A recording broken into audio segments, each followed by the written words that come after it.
all your player news, go to NBCSports.com. And we start with Tua Tagovailoa, who's officially placed on IR. He will miss at least 4 games with the concussion.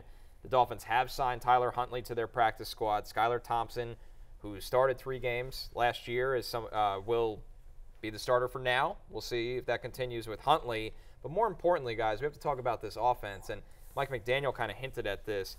This is a team that's really going to have to balance the run and the pass with a new quarterback taking over. Take a listen. You know, what's cool about Reek and Waddle and their understanding of football and really our offense is there's certain situations where it doesn't happen that often, but they'll come to the sidelines and tell me, hey, you know what, we need to run the ball. You always have to keep them involved, but there's a balance where teammates have to really make opposing teams pay if they're going to overcommit that way. And until we do, you know, I think they understand as much as everybody else that their teams will do something until you make them pay for it.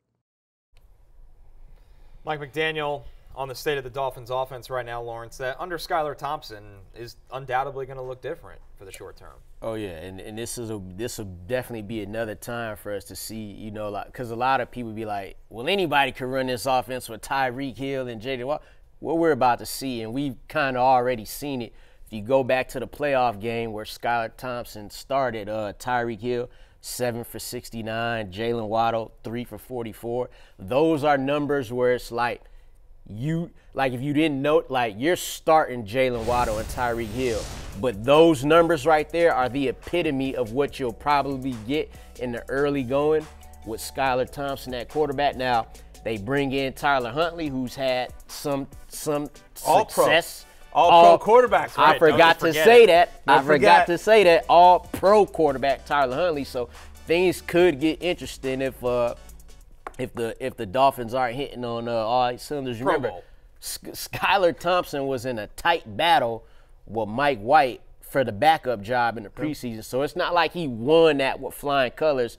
It'll definitely be an adjustment. So I got Tyreek Hill at wide receiver 11 this week, and I don't think I've ranked him outside. I don't remember the last time I ranked him outside the top 10. And that's the key here, right? I mean, in essence, basically what you're doing is you're lowering expectations for the Dolphins players that you care about, right? We don't expect the offense to be as good under Skylar Thompson as it was under Tua Tagovailoa. And honestly, even if they go to Tyler Huntley, like my analysis is still the same because while I think Tyler Huntley's probably a better quarterback, he's more run heavy. Like he's more prone to tuck it and run. Yeah. So I think actually the passing volume, even though the offense might be better and more sustained drives under Tyler Huntley, I think the passing volume probably the same, if not less, under Huntley because of just his skill set versus Skylar Thompson's.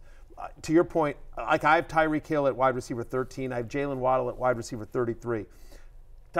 We're dealing with small sample size here. Skylar Thompson has 3 career starts, including the playoffs. Yeah, and it was 2022, not 2023. Right, correct. But in the 3 starts that Skylar Thompson made, again, this is 2 years ago, right? Tyreek Hill averages 16.8 fantasy points per game. He had 15 targets in 2 of those games. Jalen Waddle, 11.8 points per game. He was under 45 in 2 of the games, 129 in the other.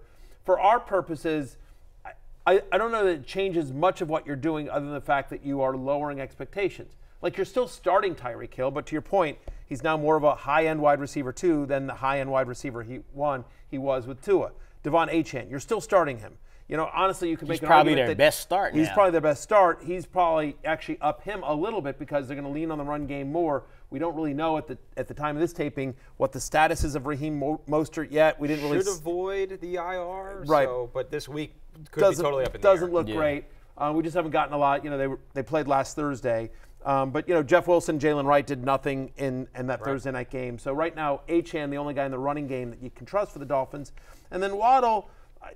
It depends on who else you have. He's my wide receiver 33 this week. So certainly there's an opportunity that you could have somebody better than Waddle. Also, he's a guy that all he needs is one play that can make your day. So for our purposes, I think it's still sort of the same, just lowered expectations. Yeah, you know, Hill and Achane still must starts. Waddle usually a likely start, just depends on the matchup. But good thing about Skylar Thompson, though, he was picked a few spots ahead of Brock Purdy in that 2022 NFL draft. So you got that to hang your hat on. Drafted ahead of Brock Purdy. Look, he wasn't great, but he wasn't terrible in a playoff game on the road at Buffalo. As a rookie. Seventh round pick, right? Like he's already overachieved. 1,000%. I'm very definitely curious what he looks like because he plays those couple games in 2022. That offseason, they go out and pay good backup money to Mike White. Yeah. Mike White, a 2-year deal. Mike White plays out 2023 as their backup. They cut Mike White this summer and keep Skylar Thompson as the backup. Yeah. I'm not saying he's going to be great, but that caught my eye because I think Mike White is a viable backup quarterback in this league, and they chose Skylar Thompson over him and cut Mike White. And the other thing is, by the way, keep in mind, they've had now 10 days to prepare. Mike McDaniel is gonna simplify this playbook. They're gonna let Skylar Thompson. They're gonna coach him up. And so, he ain't gonna be great, but I think saying I think he's likely competent. I think is fair. Tim Boyle the offense. You're not gonna Tim Boyle the offense. That's a great way to. That's a great way to put it. Hey, it's Matthew Berry from NBCSports.com and RotoWorld.com, and I want to thank you so much for watching whatever it is you just watched, or if nothing else, being too lazy to click out of the autoplay after this video started, after whatever it is you actually wanted to watch finished. But now that you're here, I'd like to take a moment here to ask you respectfully now, okay? I'm asking you respectfully to subscribe to the NFL on NBC YouTube channel. You'll get the latest RotoWorld fantasy news headlines, all sorts of great shows, including my own Fantasy Football Happy Hour. So go subscribe now. Again, I'm asking respectfully.